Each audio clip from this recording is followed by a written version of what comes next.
নমস্কার বন্ধুরা, শুভ সন্ধ্যা। সাথে আছে আমি আপনাদের প্রিয়াঙ্কা দিদি। আজকে নতুন একটা ভিডিও শেয়ার করব। আজকে ছিল 8ই জুন, চিরা দধি মহোৎসব। এই দিনে গোপালকে চিরা দই দিতে হয় ভোগ।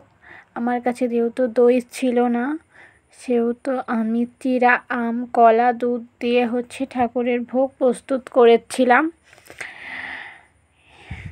এই দিনে গোপাল চিরা দধি আম মিষ্টান্ন দিয়ে ভোগ দিতে হয়, চিরার ভোগ দিতে হয়।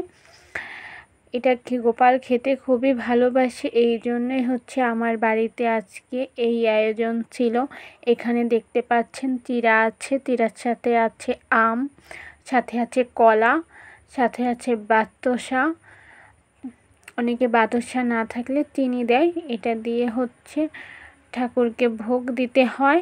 ভোগে অবশ্যই তুলসী পাতা দিতে হবে। তুলসী পাতা ছাড়া ঠাকুর ভোগ গ্রহণ করে না। অবশ্যই কৃষ্ণ ঠাকুরকে আপনারা যে যার সামর্থ্য মতো ভোগ প্রস্তুত করে দিতে পারেন, কিন্তু তাতে তুলসী পাতা অবশ্যই দিতে হবে। এই যে আমার মা গোপালকে খাইয়ে দিচ্ছে, যেহেতু গোপাল ছোট, গোপালকে আমার মা নিজে হাতে খাইয়ে দেয়। আমিও মাঝে মাঝে খাইয়ে দিই।